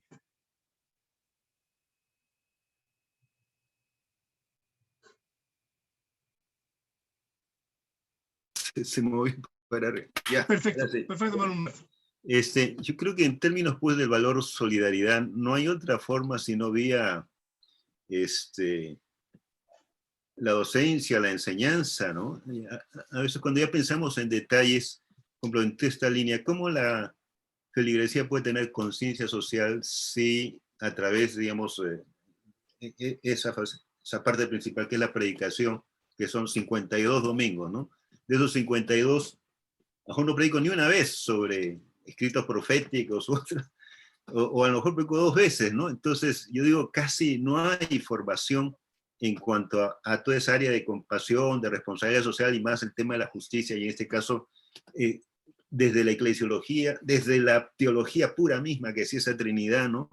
Entonces, ¿cómo voy yo inculcando que sí, esta acción solidaria es la que más corresponde hacer en todo plano y en la economía también, ¿no? Entonces, yo no, es decir, no tendré una feligresía si no, bueno, entonces hay un gran desafío. Y yo diría que, bueno, así como está en la base, pues vía los centros teológicos donde se forma el pastorado. Yo creo que, bueno, de manera general, pues en esto de falta de, ya no solamente de sensibilidad para lo social, sino ya de conexión, yo diría conexión de la visión con todas las áreas disciplinares, porque ya se trata acá de conectar los valores con la economía, y quienes lo van a conectar con la economía son a veces esa gente misma que está pues en los negocios, o está en la banca, o está, ¿qué hago? ¿No? O va a promover una acción de tipo económica, o está en la política pública, diríamos, ¿no? Entonces, ahí no, es decir, el buen testimonio es, bueno, soy santurrón, no como, no bebo, no soy mujeriego, una serie de cosas, pero si se trata de conectar el valor del reino con la economía, ahí ya no sé, ¿no? O no lo hago siendo economista. Bueno, ahí están los problemas, yo diría, ¿no? Y eso tiene que ver a veces con la comprensión de esto del mandato cultural, la antropología bíblica y el mandato del desarrollo de la sociedad y la cultura y la conexión con cada disciplina, ¿no? Esta es una visión interdisciplinaria y multivocacional. Y esto del llamado, que esto también lo muchas veces, los llamados son varios, todos somos llamados y hay dones y todo está con los servicios, pero no todos son llamados pastorales, ¿no? Y entonces ese pastor, ese que se forma, cada vez que hace llamado, no sé, es casi jalar a lo clerical y no a esa juventud. Mira, hay un problema ecológico grande. ¿Quiénes se sienten llamados por el Señor a asumir esta carrera y comprometerse de vida, ¿no? Y luchen en nombre del reino. Pero así en áreas. Faltan claridades, yo diría, ¿no? Y entonces se requiere mucho trabajar.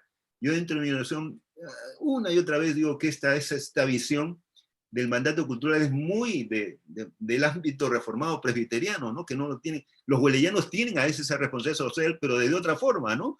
Y entonces ya se comienza a hacer mal un poquito en eso, en comprender que la feligresía es fundamentalmente laicado y que cada uno está conectado con un área, ¿no es cierto?, funcional en la sociedad, y que su principal labor es, salido del templo, es esa conexión en esos 6 días que pasa afuera, ¿no? Bueno, no sé, un poco... Amén. Gracias, querido hermano Humberto. Y creo que ese desafío de la integralidad y la interdependencia, ¿no? La integralidad de que todo tiene que ser visto de la perspectiva teológica, esa interdependencia también de las teorías económicas, esa interdependencia entre lo personal y lo solidario, lo colectivo. Hay tantas áreas en las cuales tenemos que seguir trabajando. En este sentido, creo que hay el otro desafío. El primer desafío bíblico y teológico ya está planteado y Abelito nos ha motivado hacia el asunto ético, ¿no? Que es una gran contribución del creyente. Pero el otro desafío de la gobernabilidad. Nuestro hermano Milton Guerrero, él ha sido ex viceministro de Economía. Ha estudiado en IPAL, en CEPAL, y desde ahí ya podemos percibir un poco las corrientes teóricas sobre el desarrollo, sobre la importancia de la economía en el gobierno.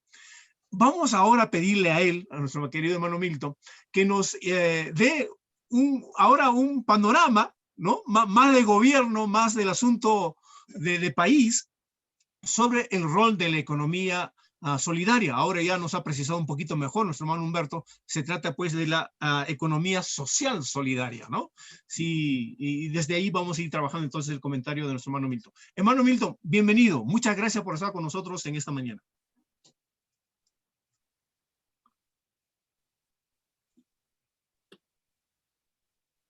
A ver.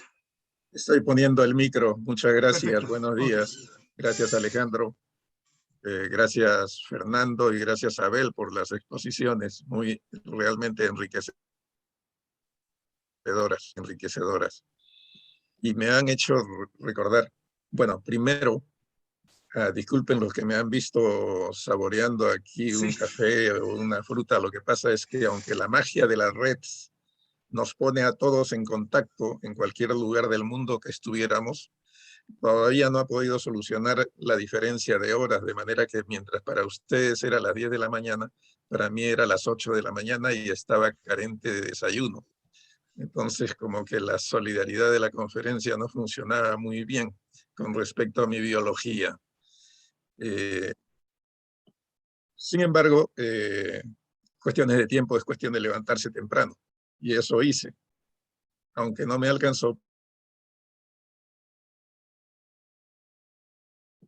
Realmente las exposiciones me han hecho recordar algunas ideas y fundamentos básicos de la economía.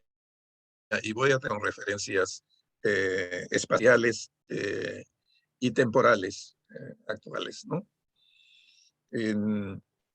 Como ustedes recuerdan, o la mayoría de ustedes recuerdan, en el siglo XVI se produce la reforma religiosa. Es Lutero que reta a la iglesia. Este reto se produce a partir de la teología. Son los temas fundamentales de la reforma y de la iglesia en ese momento que se discuten. En el siglo XVII se producen, para separarlos, aunque parte de ello puede haber sucedido en el siglo anterior, las guerras religiosas fundamentadas en problemas de fe y de gobierno, ¿cierto? Nada de economía es el centro de esta discusión. Es fe, es doctrina, es teología y es gobierno. Y Pero en este ámbito hay un elemento que cuestiona el mundo político y social de, de, de ese momento, y es el reto a la autoridad que implica la reforma religiosa. Y ese reto de la autoridad, a la autoridad se expresa y se refleja inmediatamente en una expresión de búsqueda de libertad. Y entonces ese pensamiento de libertad impregna otros estamentos fuera del mundo estrictamente religioso, aunque el mundo en esa época era sumamente religioso. La sociedad era religiosa y la política lo era también. Pero empieza a surgir este pensamiento que conocemos ahora, pensamiento político como liberal.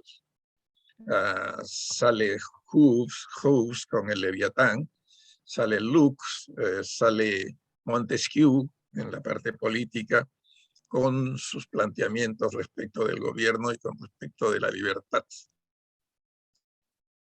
Estamos ya se cobra cierta autonomía del pensamiento de la libertad en el pensamiento y en el actuar político. Y entonces, en ese contexto, es en el siglo XVIII, estoy haciendo un tremendo esfuerzo de síntesis, ya surge un pensamiento que podríamos vincular al pensamiento ya liberal que se había desarrollado en el siglo XVII, pero ya vinculado al pensamiento económico y al actuar económico. Y es ahí donde encontramos a esta persona que ha mencionado Abel García, a Adam Smith. Adam Smith es el iniciador, creador de las teorías económicas que hoy día conocemos, que hoy día están en boga. Él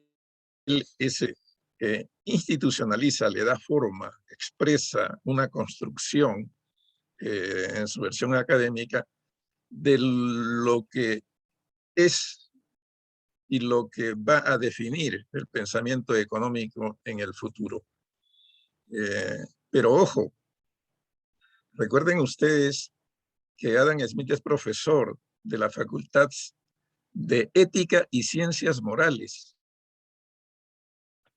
La economía nace en una facultad, en ese mundo, de ética y ciencias morales en la Universidad de Glasgow, donde él está trabajando.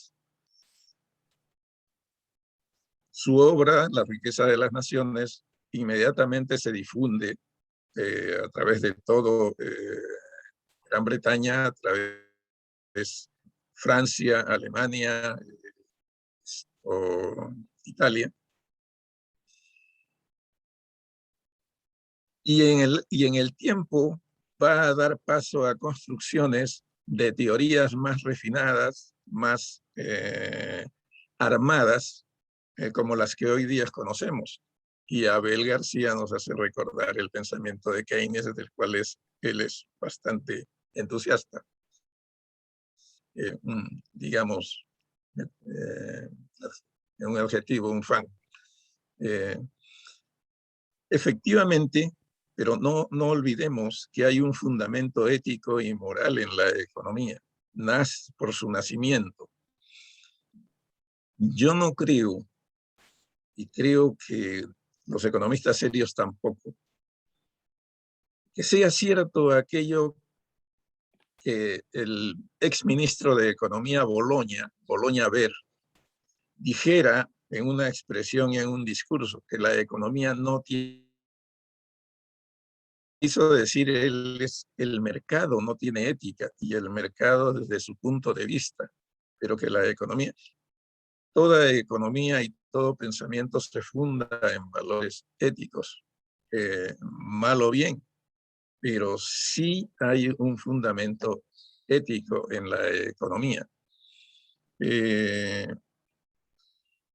Bueno, el pensamiento económico se expresa hacia 1930, 1940 en el pensamiento neoclásico. A partir de ahí vamos a conocer el pensamiento de Keynes, que va a constituir una base fundamental de la recuperación de los años 40. O sea, y va a permitir la recuperación también de la gran crisis o el crack del año 1930, que fue una crisis mundial. Es Keynes y su aplicador fundamental, Roosevelt, quienes nos sacan del gran entrampamiento económico y crean esta construcción mundial y expanden la economía que podríamos decir capitalista en el mundo, que en ese momento tiene una gran aceptación, pues nos saca de las crisis que veníamos del gran crack de 1930 y de la debacle propiciada económica también de la Segunda Guerra Mundial. Se crean luego las grandes instituciones solidarias como las Unidas, la UNICEF, la Organización Mundial de la Salud, el Fondo Monetario Internacional, el Banco Mundial, los bancos regionales como son el Banco Interamericano de Desarrollo, el Banco Asiático, que no se puede negar que tenían un contenido de solidaridad, ¿no? Posteriormente la realidad es muy exigente y vienen algunas crisis económicas que la economía en su versión conocida no puede dar respuesta. Y esta da lugar a una corriente que se llama una corriente monetarista, que pudiéramos decir más exageradamente liberal. Cuando uso la palabra liberal lo uso en su concepción política.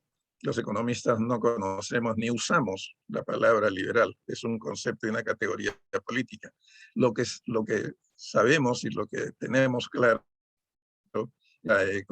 el pensamiento económico tal como lo conocemos hoy día en su expresión está vinculada al capitalismo. Y el capitalismo es una expresión dentro de el gran pensamiento liberal, que es una categoría política. De manera que dentro de la teoría económica no existe la palabra liberal. O sea, es el gran mundo.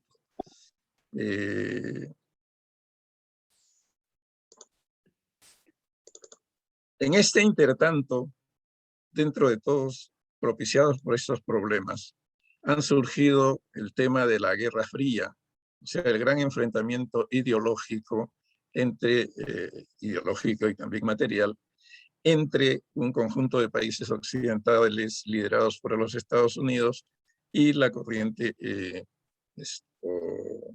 marxista-leninista, supuestamente liderada por la Unión Soviética, ¿no? La Unión de Repúblicas Socialistas Soviéticas. En ese contexto de enfrentamiento hay un enfrentamiento también de economías, de esquemas, de políticas económicas o de teorías económicas, ¿no? La teoría marxista y la teoría capitalista del desarrollo.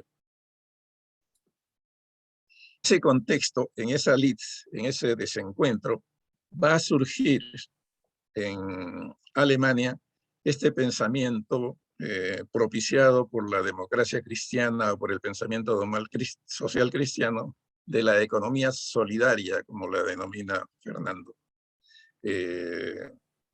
Ludwig Erhard, Konrad Adenauer, estimulan, propician el pensamiento de esta economía que realmente podríamos llamar solidaria, ¿no?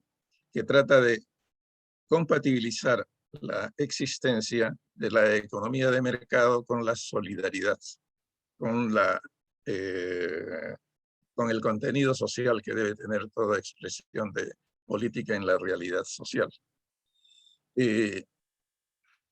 Esta economía social de mercado y estoy ya arribando a los espacios actuales, espaciales y temporales, ha tenido un reconocimiento y aceptación dentro de la Comunidad Económica Europea o de la Unión Europea, como lo es ahora, entidad que naciera después de la Guerra Mundial y que tuviera una gran importancia en el desarrollo y recuperación y desarrollo de los países devastados por la Mundial de Europa.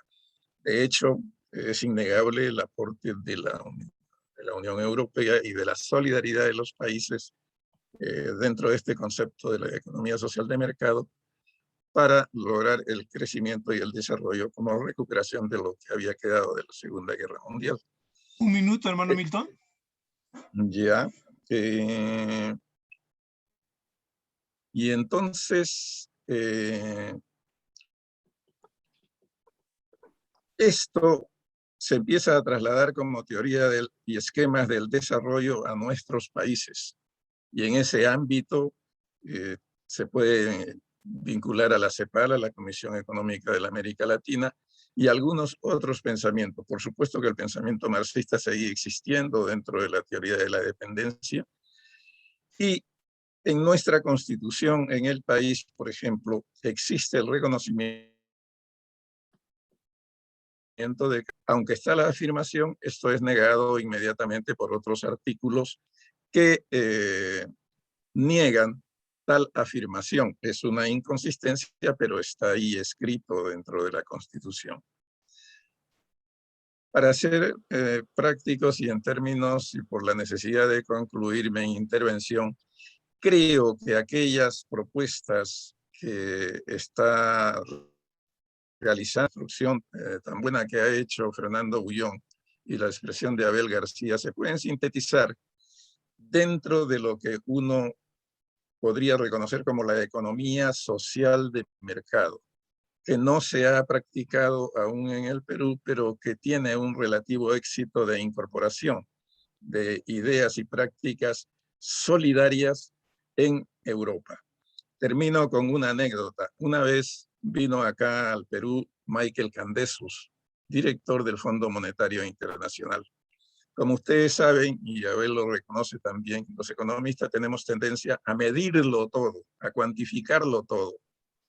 Y nuestros esquemas, nuestras teorías, nuestros modelos nos llevan a cuantificar las cosas. Y una de las expresiones que se me ha quedado grabada, y no lo tenía yo claro en ese momento, es cuando Michael Candesus, en una conferencia a la que asistí en el Banco Central de Reserva, dice: qué falta de solidaridad en este país, en el Perú. Y lo dijo frente a un conjunto de especialistas, como nosotros que estábamos compartiendo con él en una sala del banco. Y dijo lo siguiente: aquí en este país hay 13% de presión del Producto Bruto Interno, de todo lo que se produce, son impuestos. Pero en Europa es 35%. Y en Estados Unidos 36, 34%, varía. Siempre mueven los impuestos. Entonces, encontré que él había visto la forma de medir la solidaridad y la medía a través de la cantidad o el valor, el porcentaje que se cobrara en ese país. En nuestro país se cobraba 14% y en Europa y Estados Unidos 35%. Qué falta de solidaridad. Una buena medida, ¿no? Muchas gracias. Bien. Gracias, hermano Milton. Y eso, lo último que usted dijo, también lo dijo, bueno, la ministra joven que tuvimos aquí en nuestro país, ¿no? También egresada de la UNI, decía: los empresarios peruanos no conocen la solidaridad, no conocen el país.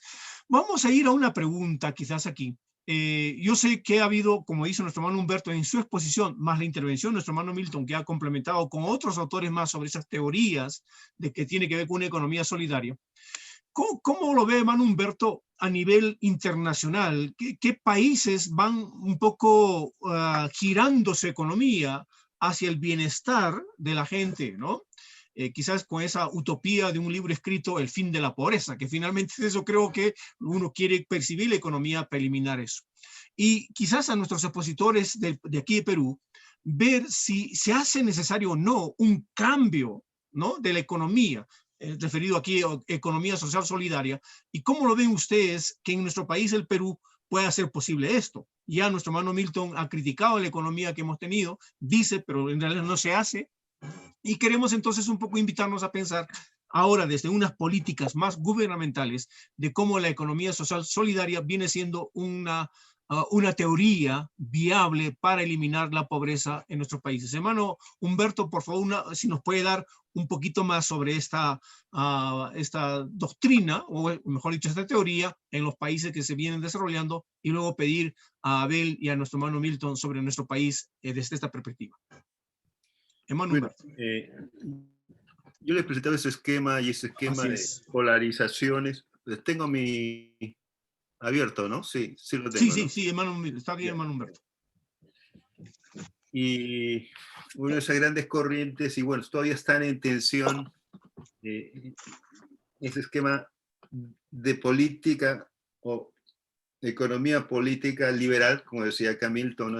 La economía no liberal, como es toda, es un todo, es una propuesta, y está ahí, y está la corriente socialista, ¿no? Representada en China, en su forma, es el nuevo socialismo, y esa tensión. La crítica siempre, ahora remarcando este tema de la libertad, sí es énfasis en la equidad, reforma, redistribución, ¿no? Pero el problema es el autoritarismo.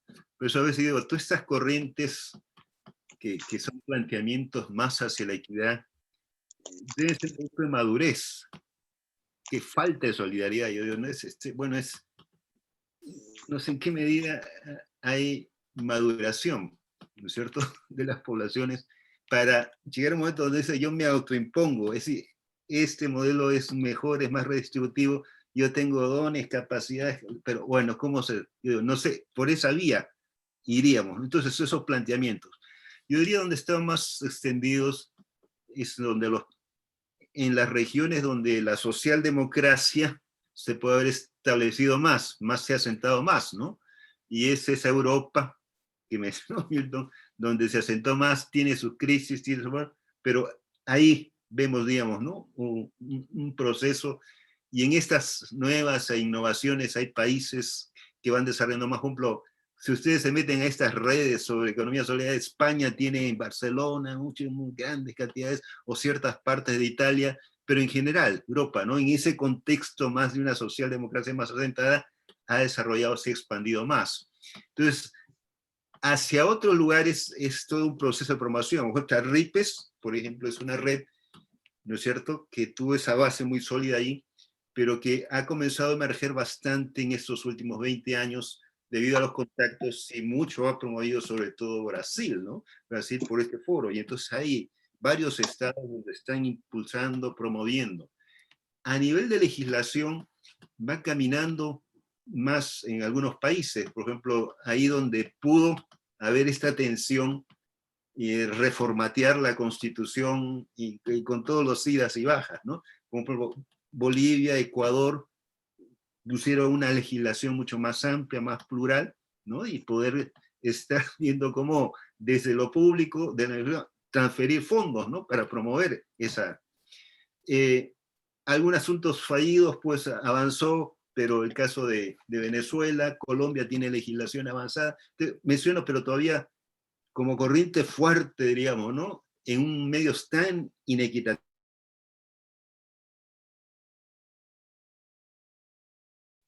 ¿Alguien ha apagado los micrófonos? Hermano Humberto, por favor, su micrófono.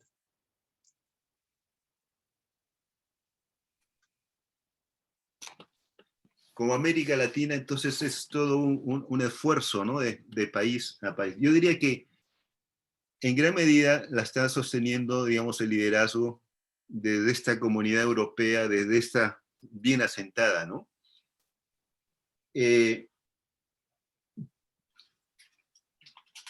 Uno nota, no sé, a mí me llamó la atención mucho cuando estás hablando, Milton, de las cuestiones y aportes teóricos, esta presencia de gente de trasfondo judío.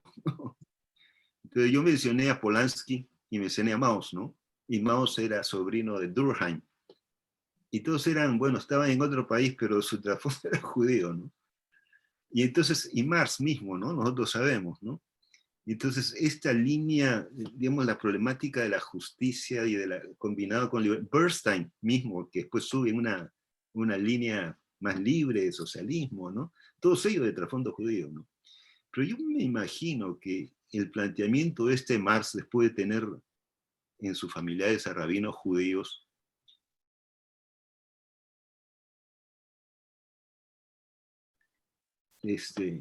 puro bla, bla, bla, pero necesitamos asuntos concretos, ¿no? Y entonces, ¿cómo funciona la economía y esta concentración de la riqueza bajo la extracción de la pluralidad, ¿no es cierto? En cantidades enormes, dijo, no, aquí la economía está funcionando, tiene que haber redistribución. Bueno, desde ese esquema y otros es cómo se redistribuye. Ahí está mencionando, dice que falta de solidaridad, 35%. Sí, seguramente se va a aplicar a algunas capas, ¿no? Respectivas, y que se haga y se redistribuya, ¿no? Vía el aparato financiero global, ¿no? Pero ahí están los desafíos, madurar, no sé. Ahora, yo digo, está bien, ¿no? ¿Cómo maduramos? Yo digo, hay que comenzar del pueblo cristiano. Yo no sé cuántos empresarios cristianos habrá, ¿no? Y de tamaño aquí, tamaño acá. Tamaño acá en América Latina, no sé, serán pequeños, medianos, pero pensemos en Norteamérica, ¿no? Yo diría, cada uno, así como aquí es la realidad católica en el continente latinoamericano, allá es la realidad protestante. ¿Y qué político, qué senador, qué no pertenece a alguna de esas iglesias evangélicas, ¿no? ¿Qué militar, qué general, ¿no? Pero yo digo, ahí está el problema, Dios mío, ¿no? Y es el eje hegemónico de esa economía liberal, que tiene su forma, no sé, su proceso de redistribución. Entonces yo digo, vía la iglesia, si hay una preocupación para hacer semilla, no sé, ¿cómo educar a ese empresariado para comenzar a reformar? Madurar, yo diría, ¿no? Madurez, y hacer las conexiones. Okay. Pero hacer los puentes también, ¿no es cierto? Denominaciones mundiales, universales, para comenzar a criticar esa economía. Usted tiene que reformarla, ¿no? Está bien, están promoviendo acá misiones por todo lado, ¿no?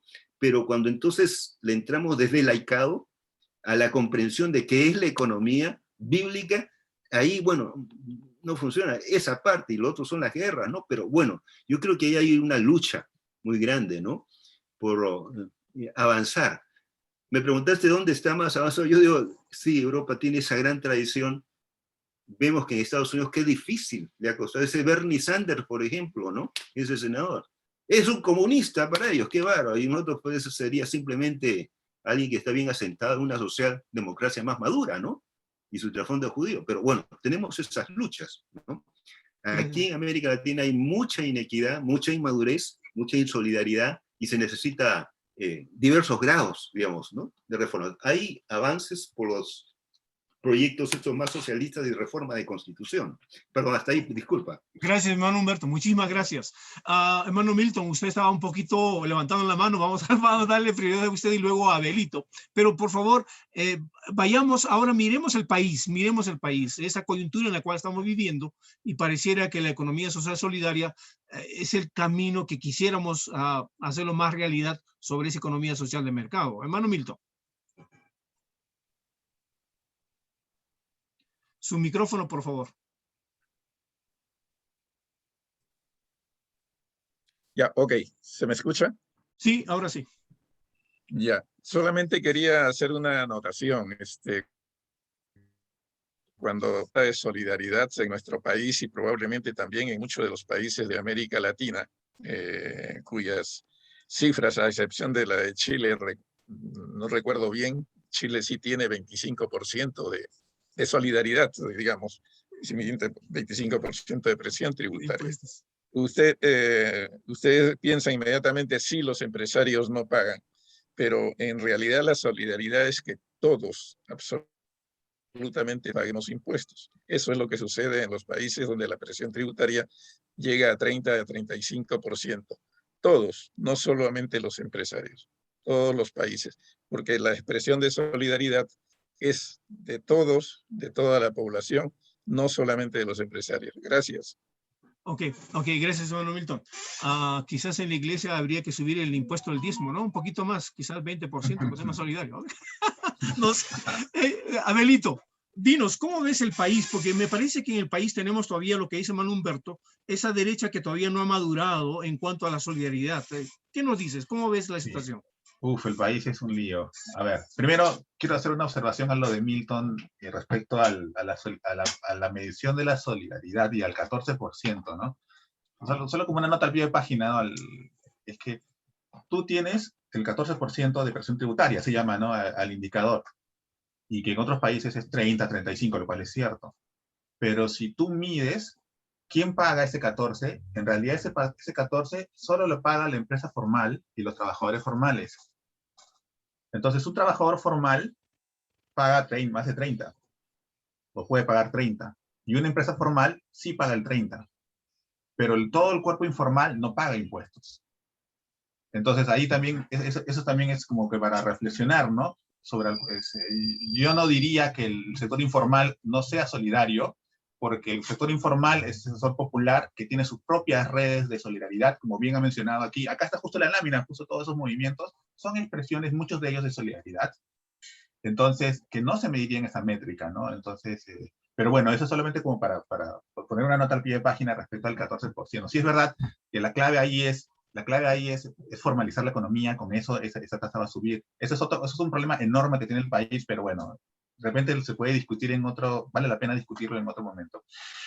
Tú hablabas del Perú, yo quiero solo hacer una mención, ¿no? El Perú es un lío, decía, siempre lo menciono.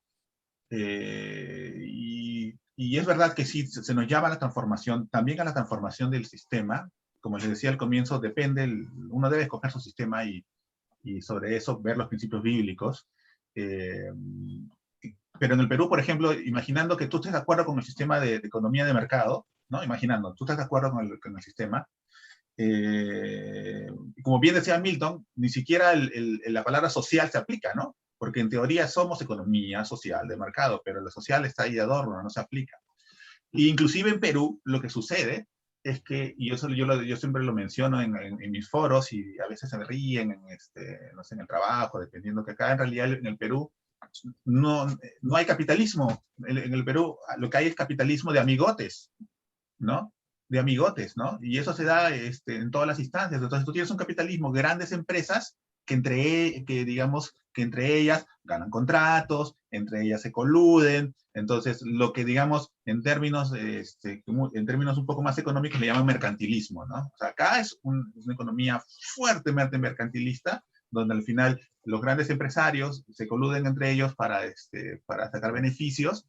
Entonces, ni siquiera hay un libre mercado estricto, ¿no? No existe, ¿no? Entonces, que en teoría te da ventajas, ¿no? De buscar a los mejores productores y beneficia a los consumidores, no, eso acá no hay. Entonces, per se, el hecho que se luche contra ese mercantilismo es una cosa que podría beneficiar, mira, dentro del sistema tal cual está, ¿no? Entonces, lo cual aquí, que es algo que incluso los propios liberales, para usar esa categoría no económica que hablaba Milton, lo mencionan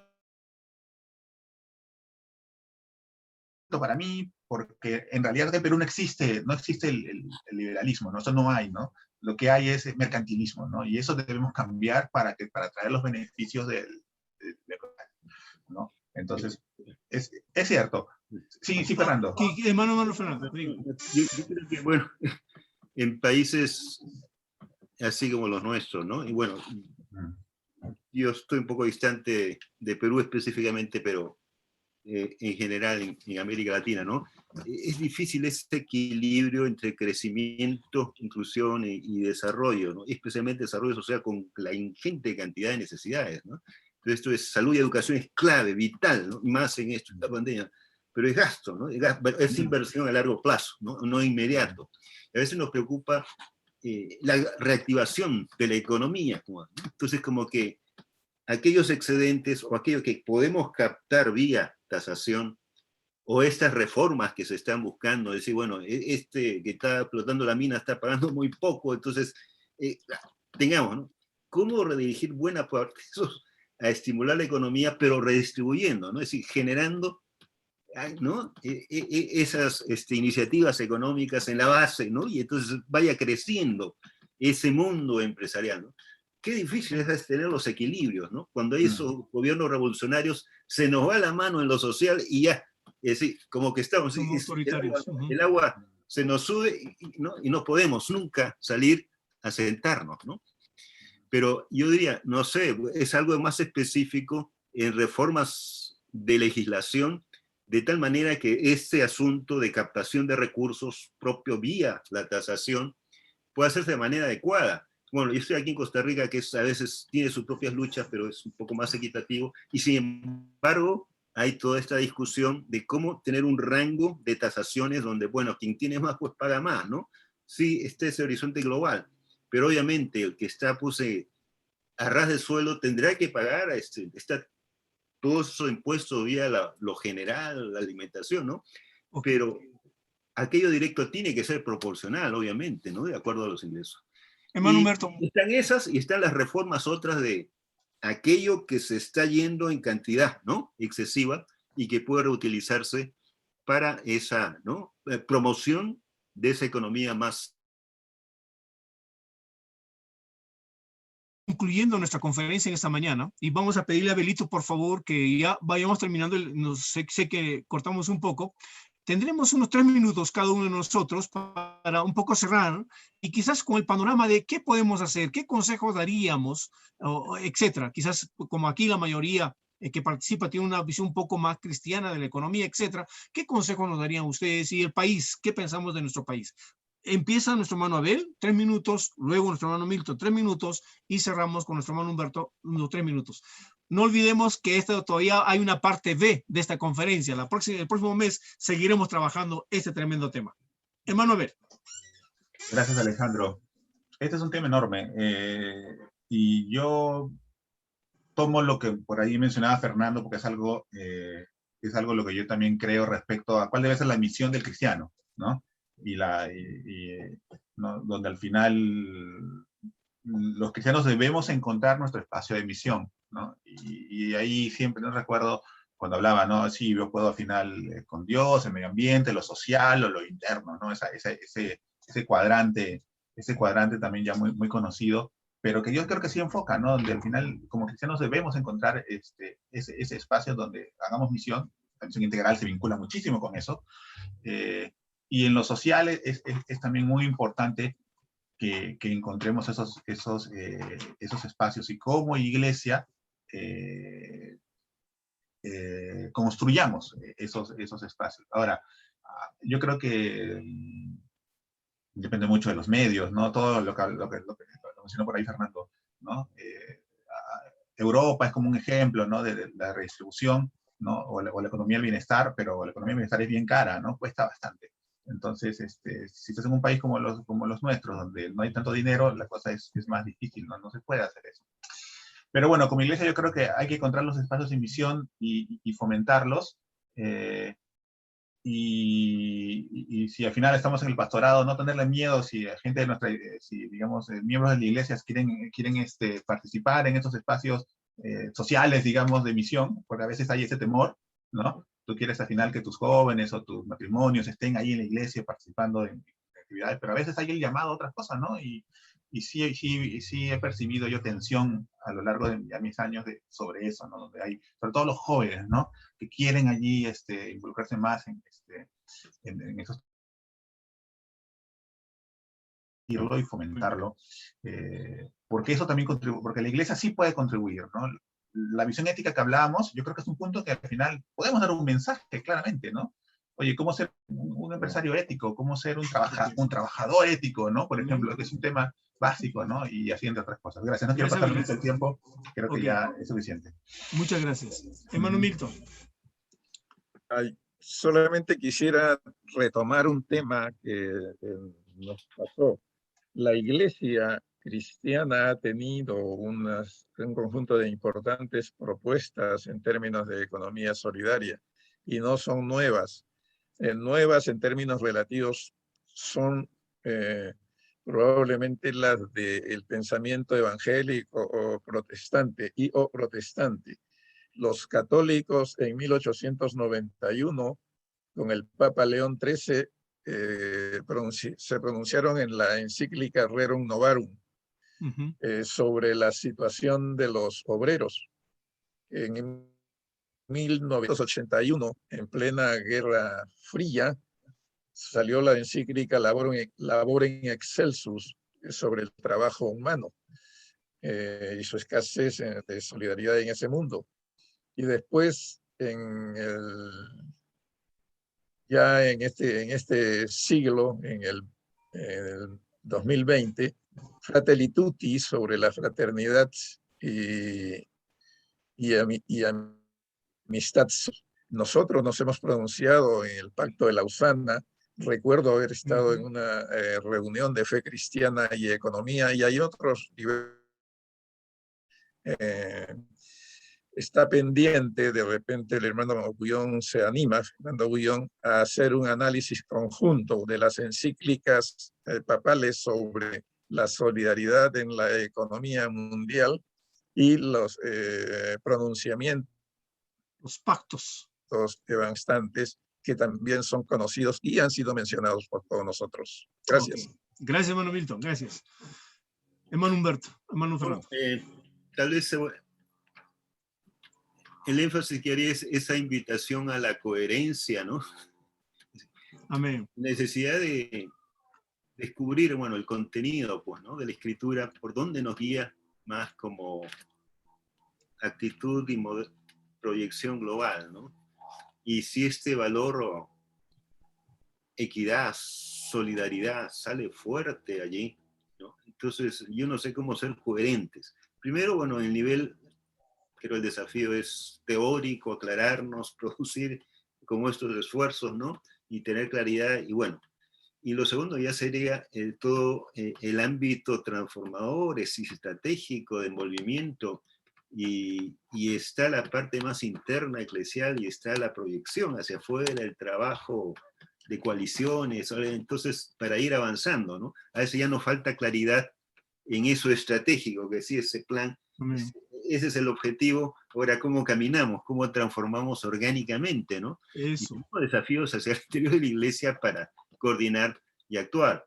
Creo que sí, nosotros estamos hablando bastante de la necesidad a veces de esa acción en la esfera política que en principio, diríamos, ¿no? Permite, pues, es la vía formal para acciones a veces de global, y discutimos, pero abajo no estamos organizados para esa inserción, esa acción, ¿no? Y si no funciona la política, bueno, está pues todo lo que es tradicional de la iglesia en la historia, ¿no? Está la resistencia civil, pues, ¿no es cierto? Los movimientos sociales para traerse abajo cosas, ¿no? Porque a veces las cosas no funcionan de la política como deben funcionar. Pero yo digo, ya tiene que ver con todo un trabajo organizativo, pero medirlo en el tiempo, porque el tiempo va pasando 3, 5, 10 años y las cosas no avanzan, sino sigue peor, ¿no? Entonces yo creo que por ahí hay desafíos, ¿no? Para mí, acto de coherencia, no sé, ¿no? ¿Qué nos dice la escritura? Y tenemos que afirmar un tipo de economía, hay un juicio ético sobre la economía, y comenzar a caminar por ahí, ¿no? Y el desafío hacia el interior, educar a ese mundo que está en la economía de nuestra humanidad, y comenzar a luchar con nuestros hermanos de las denominaciones globales que tienen a lo mejor posibilidades de influencia, ¿no? Más global, y entonces trabajar. Bueno. Ok. Hermano Humberto, muchísimas gracias. Muchísimas gracias. Esperamos seguir con la conferencia y contribuyendo pues al pueblo evangélico y, ¿por qué no, a nuestro país, ¿no es cierto?, sobre esa percepción de una economía en la cual la mayoría pueda ser beneficiada. Bueno, que Dios nos bendiga muchísimo. Muchas gracias. Fue un lindo tiempo. Voy a pedir a nuestro hermano Nelson Ayllón, por favor, que pudiera dar algunas indicaciones más sobre el colectivo. Sí, gracias Alejandro. Gracias Humberto, gracias Milton, gracias también Abel por su participación. Ustedes se han dado cuenta, el tema es totalmente amplio, es realmente fundamental para la vida de los ciudadanos en el Perú y obviamente para nosotros los cristianos. La conferencia continuará en su segunda parte, Dios mediante, en un mes. Quisiera comprometer a todos a que inviten a otras amistades, no solamente cristianos, también no cristianos. A veces tenemos un complejo consciente o inconsciente tan fuerte de minoría que quedamos en nosotros y como que no estamos valorando lo que tenemos que aportar, lo que podemos aportar en pensamiento y ojalá también en acción. transformadora. Ojalá que la próxima sesión tenga mucho más asistencia. Sabemos que la cantidad no es la que manda muchas veces, pero sí también es importante para que mucha gente pueda enterarse, por lo menos, del pensamiento que ebulle desde la perspectiva cristiana, bíblica, evangélica. En este caso, en cuanto a la realidad económica del Perú y América Latina. Gracias. Para terminar, Y das entonces, una pequeña indicación, hermano Nelson. Sí, voy a recordar. En el chat ha habido varias preguntas Sí, y sí. vamos a circular este chat a nuestros hermanos expositores, a nuestros expositores, los panelistas, y ellos quisieran dar alguna respuesta a esas preguntas en el chat. Sí, por si sí, acaso. gracias. Sí, hay varias preguntas. Por el tiempo que tenemos que manejarnos así, lamentablemente. Para terminar entonces, el colectivo de cristianos comprometidos les invita también a participar los días lunes en sus sesiones de conversación política, de coloquios políticos, sobre la realidad peruana especialmente. Está pendiente, por ejemplo, nuestra opinión acerca del gobierno actual. Estamos demorando en nuestra opinión porque la situación sigue siendo confusa, por decirlo menos. Ahora, también queremos invitarles al club de, vamos a decir, de lectura del colectivo, y estamos comenzando por estudiar el libro, conocidísimo también por muchos de ustedes, La historia de la corrupción en el Perú. La historia de la corrupción en el Perú, del doctor Alfonso Quirós, ya fallecido, lamentablemente, pero este libro comenzará a comentarse en este colectivo a partir del lunes 13 de septiembre, igual, reuniones mensuales. Bienvenido también a estos espacios. Muy bien, sin más comentarios, gracias por su asistencia a todos ustedes y que realmente Dios bendiga a ustedes y a nuestro país en este momento tan complicado. Muchas gracias. Amén. Hasta luego.